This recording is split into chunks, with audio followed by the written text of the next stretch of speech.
Bonjour tout le monde, bienvenue à cette nouvelle vidéo de TW 2016 édition WWF 1988. Oui, on a enfin terminé notre année 87, donc on commence notre année 88 et on a eu à notre dernier épisode un pay-per-view. On a eu Christmas Combat qui a été un bon pay-per-view avec un buy rate de 0.75, moins que Survivor Series. Mais plus que Blaze of Glory. Pour un pay-per-view mineur, c'était quand même beaucoup. On a même plus de buy rate que SummerSlam. Jesus, ça va. Donc, Ricky Steamboat a fait les grosses manchettes avec ce pay-per-view-là en reprenant le titre de champion du monde en battant King Kong Bundy dans le rematch. Ricky Steamboat est donc 2 fois champion du monde. Les Killer Bees ont causé la surprise en emportant le 4-way contre les Demolition, les Rougeau Brothers et les Axos. Randy Savage a battu Roddy Piper pour garder le titre intercontinental dans un excellent match. Le Magnifique Morocco et l'Undertaker ont battu Hulk Hogan et Kamala. Big Boss Man a battu Jake Roberts. Rick Martel a battu Tom Zenk. Greg Valentine a terminé la rivalité avec Brutus Beefcake. André Géant et Ted DiBiase ont battu Arn Anderson et Sylvester Stallone dans un bon match aussi. Michael Hayes et le Big Boys Club ont battu Hillbilly Jim et les British Bulldogs. Coco Beware a battu Lanny Savage. Billy Jack Haynes et Tito Santana ont battu Adrian Adonis et Honky Tonk Man. Le Communist Party a gardé les titres par équipe contre Sergeant Slaughter et Bam Bam Bigelow. Le Corporal Kirchner et les Fantastics ont battu Buzz Sawyer et la Hart Foundation. Et Harley Race a battu Paul Roma dans le combat d'ouverture. En gros, bon pay-per-view. Pas beaucoup de combats B+, cependant. Mais en tout cas, on verra. Là, on se dirige vers le Royal Rumble. Et là, ça va être vraiment le fun parce qu'on va à tous les épisodes ajouter des lutteurs au Royal Rumble. Mais ça va être un plus petit pay-per-view. Vu que notre Rumble va être un long combat. Donc, voilà pour ça. Là, vous pouvez bien me demander là aussi qu'on se dirige par rapport au titre mondial, toutes ces affaires-là. Mais je pense que Primetime Wrestling va tout vous expliquer par rapport à ça. Bon, pas mal de gars qui font la gueule. Jeff Jarrett, lui, ça doit pas y prendre beaucoup de sous pour le rendre heureux. Il est rendu heureux. Tiens, mettons, Jesse Ventura. On va lui donner 3000. Toujours honoré. Mais main event de notre prochain show de Primetime Wrestling va être BJ Haynes et Tito Santana qui va affronter le Magnifique Morocco et l'Undertaker. Et ça va être un premier main event, je pense, pour Undertaker à Primetime Wrestling. Il est peut-être pas rendu là nécessairement, mais sa popularité monte en flèche, donc on va vraiment en profiter. Puis ce gars-là, wow, il a le moral vraiment bon. Donc on avance à Primetime Wrestling. Sue Green, je connais pas. Tous mes lutteurs sont dispo. On va faire un medal.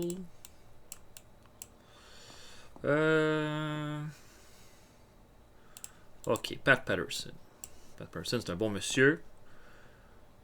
Avec, mettons, contre Jacques Rougeau, 2 Québécois. Non. Ah, bon, ça marche pas. Donc voilà, je book Primetime Wrestling, BJ Haynes, Santana contre Magnifique Morocco et Undertaker. Et on se voit après. À tantôt, tout le monde. Ok, on débute ça alors que Barry Horowitz s'en prend à Lanny Savage en pre-show. Savage va l'emporter avec un Diving Senton à 9 minutes 44. Petit combat acceptable, rien de plus. On a ensuite les Highlanders qui affrontent Ed Moretti, un lutteur dans le développement, et Jason Knight, lutteur local. Les Highlanders vont faire un short work de Ed Moretti et Jason Knight. Et Aku va faire un super kick à Jason Knight pour terminer le tout. Aku améliore sa technique et Ed Moretti son performance skill, donc c'est très bien. Bam Bam Bigelow affronte Brazo de Oro. Et puis Bigelow va y faire un diving and butt à 6 minutes 53 pour la victoire. Petite performance tout à fait correcte. Et dernier combat de pre-show. Marty Jannetty et Tommy Jammer affrontent les champions par équipe, le Communist Party. Et les Communist Party vont faire une 5e défense de titre alors que Koloff va faire un Russian Sickle sur Tommy Jammer pour terminer le tout. Belle performance de B pour Nikita Koloff dans ce match. Et voilà. On débute le show alors que le Magnifique Morocco arrive au ring en tout sourire, tout heureux de sa victoire contre Hogan et Kamala. Il dit bon là, c'en est assez, là, je pense que vous avez tous compris comment ça fonctionne. Hein? Tout le monde a compris que le Magnifique Morocco est sur une lancée. Les Survivor Series c'était pas assez. Hulk Hogan, il a vécu Hulk Hogan 2 mois de suite maintenant. Je pense que la chose la plus logique, c'est de regarder que le champion du monde lui donne enfin une chance pour le titre. Il a dit qu'il a tourné autour de ce titre-là toute sa vie, mais qu'il n'a jamais été capable de le prendre à cause de la politique. Mais maintenant, la politique, c'est avec Undertaker qui règle ça. Et là, Ricky Steamboat arrive, reste près de l'entrée en disant « Écoute, Muraco, t'es pas mal bon. T'es pas mal bon. T'as toujours été un gars que j'ai toujours considéré comme un des tops. Puis, il n'y a rien de ça qui va changer. Je vais te le donner, ton combat de championnat, Muraco. Je vais te le donner au Royal Rumble, si tu veux. Mais il y a une chose qui est certaine, Muraco, c'est que si Undertaker était pas là pour faire le sale travail à ta place, tu serais pas capable de me battre. Puis est-ce que tu penses que tu vas être capable de me battre tout seul? Et Muraco dit, j'ai un monstre avec moi, aussi bien m'en servir. Et boum!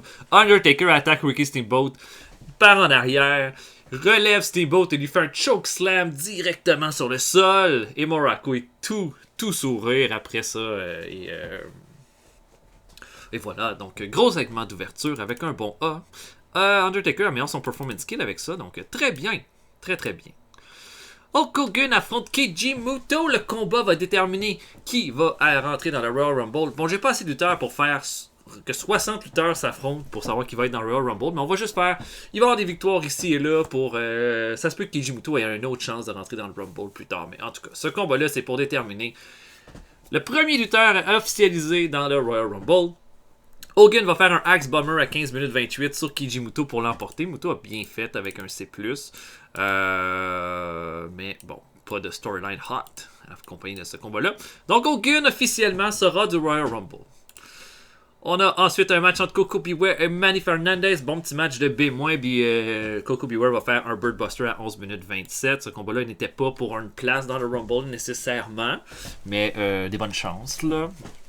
Que dans un futur approché, ce soit le cas. Manny Fernandez améliore son performance skill avec ce match-là. Billy Jack Haynes fait une promo et toute une. Parle de sa victoire là, en tag team contre Tito Santana. Il dit ce soir, on va avoir le Magnifique Muraco. On affronte Magnifique Muraco et Undertaker. Pour moi, c'est un défi de plus, mais j'en ai pas fini avec toi, Adonis.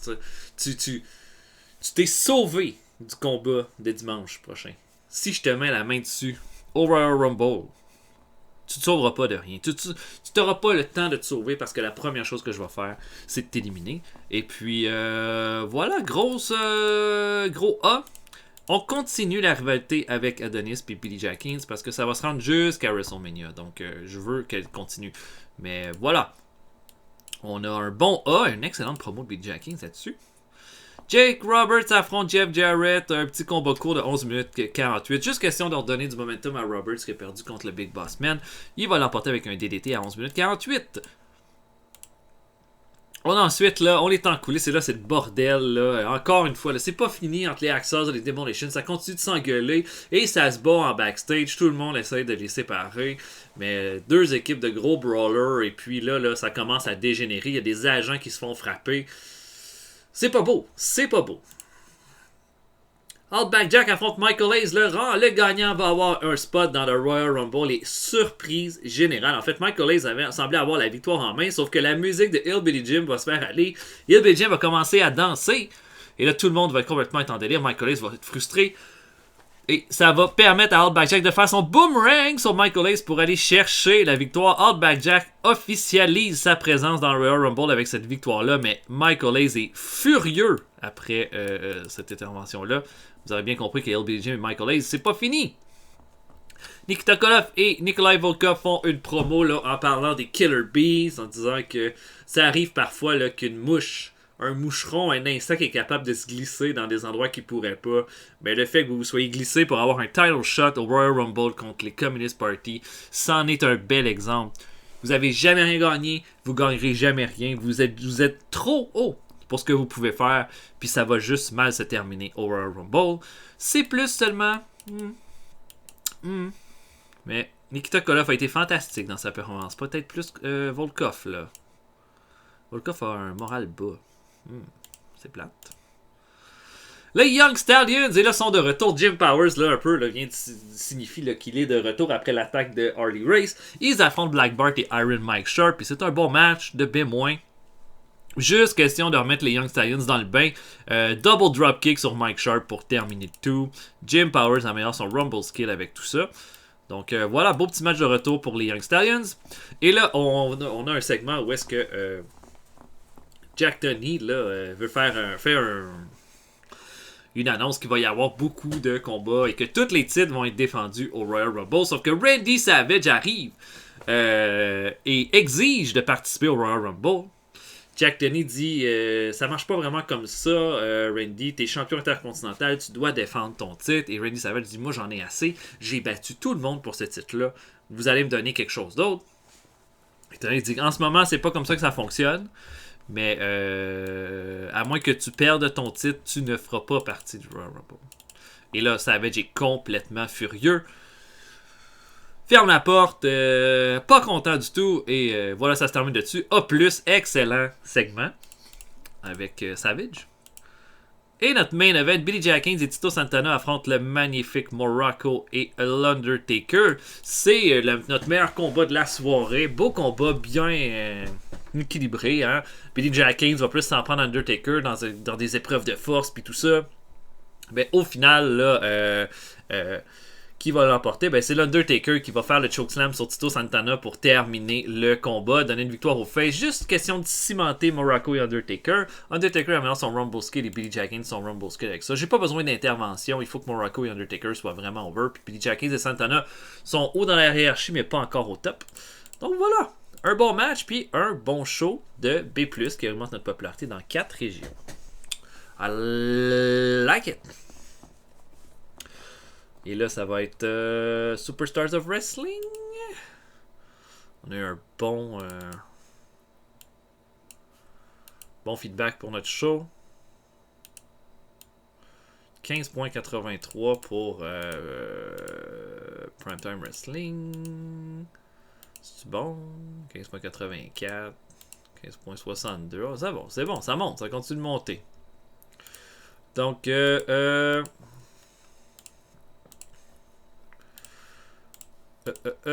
prochain show. J'irai peut-être avec.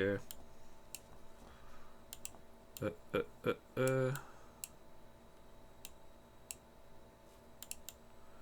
va aller avec Jim Duggan contre le Honky Tonk Man pour une place dans le Royal Rumble. Voilà l'enjeu. Et j'avance. Miguel Linares.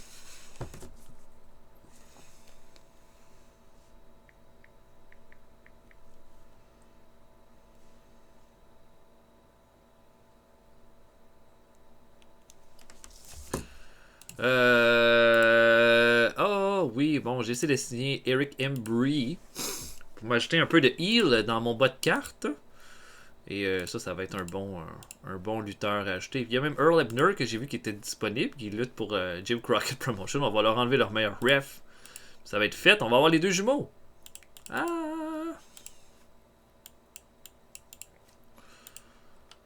Attends un peu, on continue.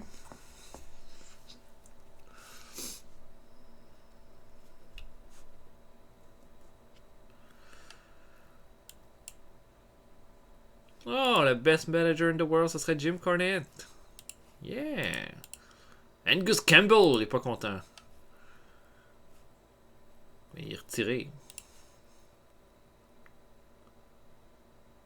Oh, tout le monde espère qu'il va lutter bientôt. Oh.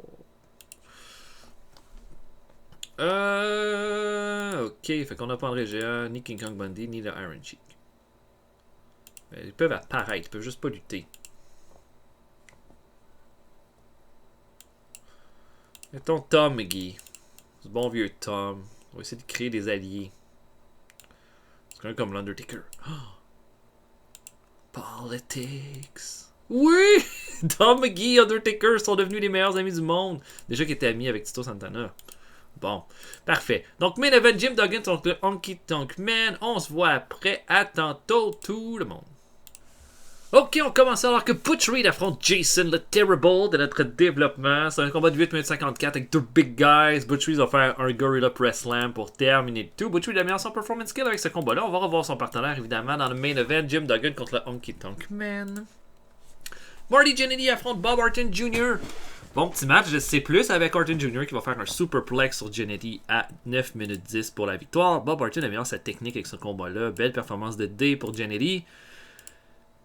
Ensuite de ça, les British Bulldogs affrontent deux lutteurs locaux, Chris Markoff et Pat Kelly, deux gars d'expérience. Et puis les Bulldogs vont l'emporter quand Dynamite Kid là, va faire abandonner Pat Kelly. Des belles performances pour les deux Bulldogs dans ce combat-là. Et dernier combat de pre-show, Tom McGee affronte Hardy Race. Race va être magique, merveilleux, superbe dans ce combat-là. Et McGee va perdre lui à 9 minutes 20. Hardy Race améliore son performance skill avec ce combat-là. Donc voilà, il est beaucoup moins négatif pour Tom McGee. Regardez ça. On ouvre ça alors que Boss Sawyer affronte Brutus Beefcake dans le combat d'ouverture. Et puis c'est un bon match, là, pas mal sérieux. Bon, c'est pas vraiment un bon match parce que la note est vraiment pas bonne. Parce que Brutus Beefcake voulait pas perdre contre Boss Sawyer. Mais ça n'a rien changé puisque Sawyer va battre Beefcake à 14 minutes 32 avec un diving splash clean. Et Boss Sawyer rentre donc dans le Royal Rumble officiellement. Et voilà, ça devrait être un bon ajout. Et après ça, Mean Gene est avec Boss Sawyer pour lui demander qu'est-ce qu'il cherche, c'est quoi son but par rapport au Royal Rumble. Et ça va être toute une opportunité de faire mal à pas mal de lutteurs que je suis pas capable de sentir, puis qui me regardent de haut depuis que je suis à la WWF. Mais il y en a un en particulier, puis il lutte après. Corporal Kirchner, gagne ton combat s'il te plaît pour que je puisse t'ouvrir, te déchirer, te détruire, te casser comme j'aurais dû le faire à Christmas Combat. Et Corporal Kirchner affronte Jacques Rougeau. Et ça va être un bon petit match d'essai avec Kirchner qui va faire un Cobra Clutch à Rougeau pour le faire abandonner. Corporal Kirchner est également donc officiellement dans le Royal Rumble. Et il va pouvoir mettre la main sur Buzz Sawyer. Et Jim Duggan là, s'en prépare pour le main event. Se prépare. Et ils sont attaqués par les Demolitions qui les tabasse, les frappe avec des 2x4. Et là, Jim Duggan, dans quel état il va être pour affronter le Honky Tonk Man? Un mauvais état. C'est un combat de B-. Honky Tonk Man va faire de son mieux. Va facilement, en fait. Là, Jim Duggan va faire quelques remontées, mais au final, Honky Tonk Man va faire son shake, rattle and roll à 15 minutes 1 pour remporter le combat et officialiser aussi sa présence dans le Royal Rumble. On a maintenant 6 lutteurs, donc 5 lutteurs dans le Royal Rumble. Hulk Hogan, Outback Jack, Buzz Sawyer, Corporal Kirchner et le Honky Tonk Man qui sont officialisés. Et voilà pour ça.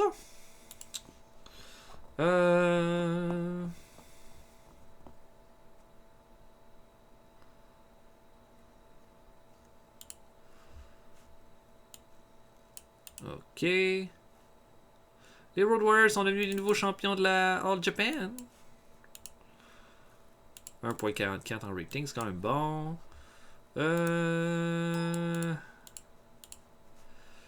J'aurais goût qu'on fasse lutter la Art Foundation en main event.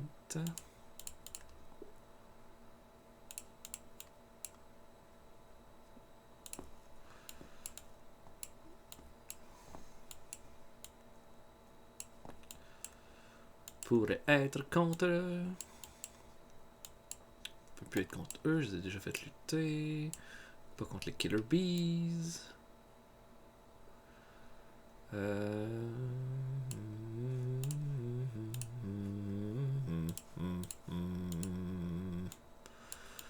Arn Anderson.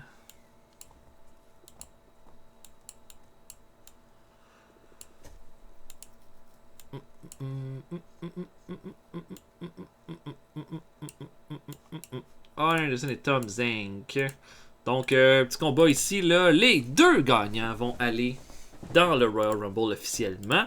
Comme on dit, c'est pas parce que vous perdez un match que les gars seront pas dans le Royal Rumble, c'est juste pour que ce soit plus rapide, en fait, pour officialiser leur présence. Ok, des incidents avec Sam Houston.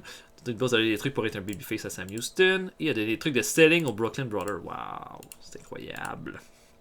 C'est vraiment bon, ça. Ok. Mettons Slaughter.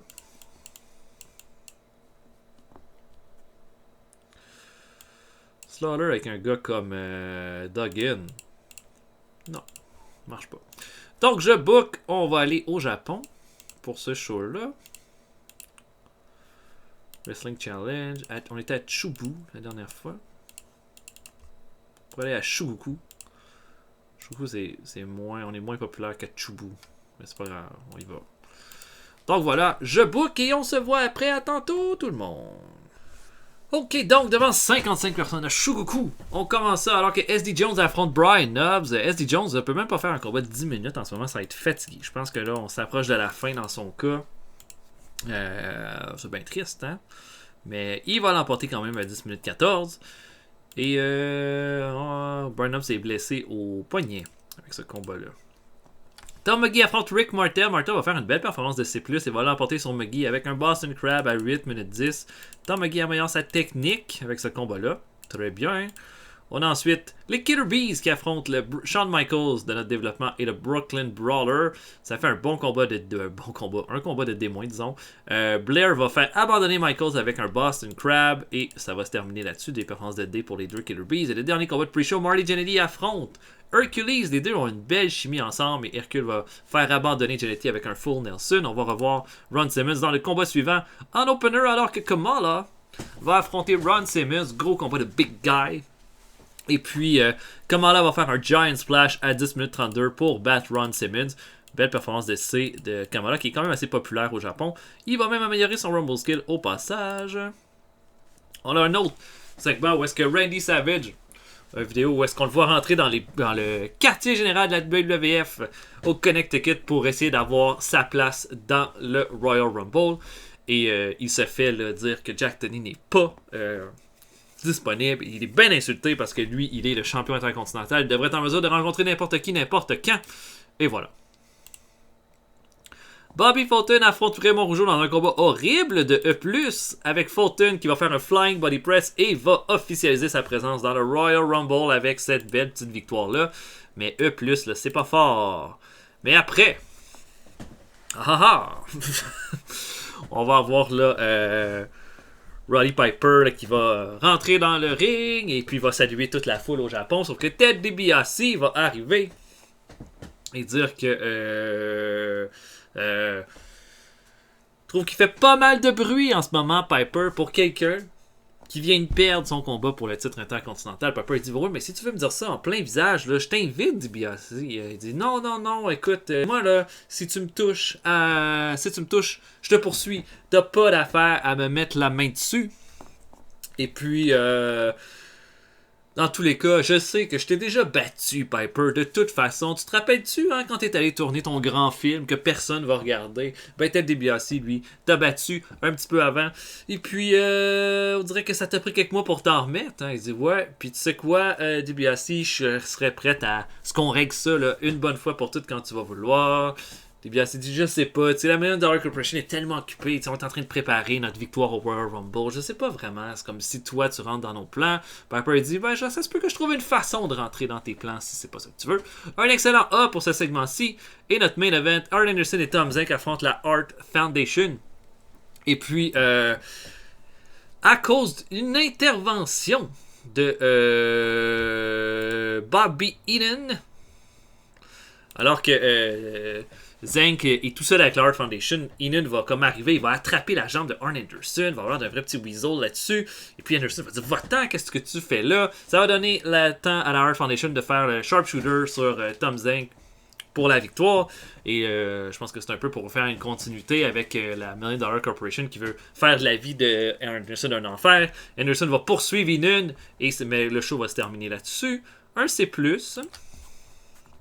ça me va très bien. Oui.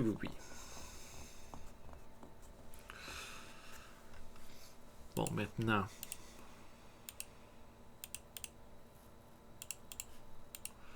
Earl Hebner. Dans 7 jours, on va l'avoir. T'es en train de voler des lutteurs à la Jim Crockett Promotion. AWE. World Class, mais j'ai pas checké Jim Crockett Promotion, leur dernier match, dans un show. Oh, parce qu'ils n'en ont pas fait. Ils n'ont pas fait encore depuis le début de l'année. Bizarre. Ah, ça, je pense que ça va être le show après. Ok, je comprends. Donc, prochain gala. Six-man tag, là, ce serait le fun, mais qui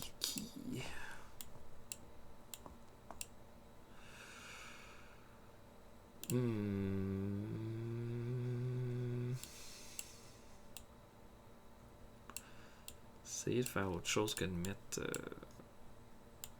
DiBiase, André le Géant.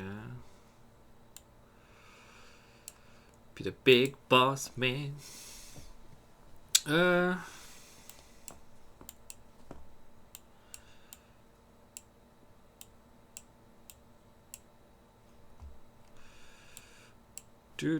Contre Roddy Piper. Ça me semble logical.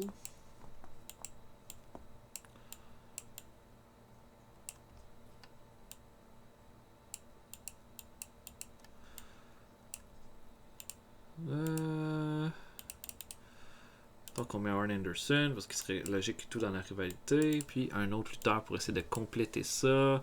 Beefcake, non.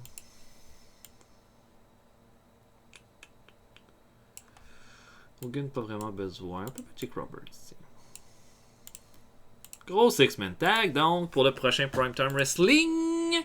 Voilà, j'espère que vous avez apprécié. Pour le reste, on va se voir dans un prochain épisode bientôt. Mon nom est Retro Pie Driver. Je vous souhaite une bonne journée à tous. Salut tout le monde. À la prochaine.